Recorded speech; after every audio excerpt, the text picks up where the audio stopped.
Bienvenue au Vidéojournal. On commence ce lundi sur une note un petit peu difficile. L'unité d'enquête indépendante du Manitoba enquête sur le décès d'un homme de 35 ans à la suite d'une interaction avec la police de Winnipeg. Selon le chef de la police, Danny Smythe, la petite amie de l'homme a appelé 2 fois le 911 pour signaler une situation domestique tôt samedi matin. Dans un premier appel, elle aurait précisé qu'il était en état d'ébriété et qu'elle était préoccupée pour ses jeunes enfants. Lors du deuxième appel, la femme les a informés que l'homme gisait désormais au sol après être tombé dans les escaliers. Danny Smythe soutient qu'une fois sur place, les policiers ont maîtrisé l'homme et qu'il a cessé de réagir alors qu'ils l'escortaient jusqu'à leur voiture de patrouille. Attention, certaines images peuvent être choquantes. 2 personnes qui ont assisté à la scène ont filmé et diffusé des vidéos sur les réseaux sociaux. Dans leur version des faits, des témoins contredisent les affirmations de la police et assurent que les agents ont eu recours à une force inutile. On peut y apercevoir l'homme en train d'être transporté par la police. Selon un témoin, il semblait être inconscient. L'enquête, elle, se poursuit.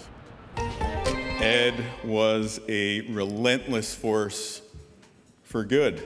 Sur un tout autre registre à présent, on va parler de politique puisque le Premier ministre du Manitoba, Wab Kinew, s'est rendu à Ottawa pour les funérailles d'État de l'ancien chef du NPD, Ed Broadbent. Cette figure politique est décédée le 11 janvier à l'âge de 87 ans.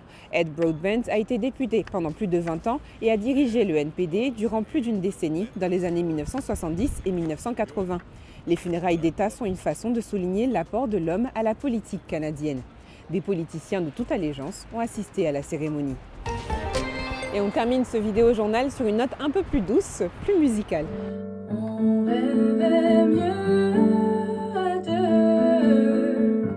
L'artiste franco-manitobaine Flora Luna sort son dernier single intitulé « Sors ton papier et ta plume » et c'est maintenant disponible sur les plateformes de streaming. Sur fond de piano et de pop alternative un peu folk, cette balade musicale est une invitation à ne pas oublier la part d'enfant qui est en nous, peu importe notre âge.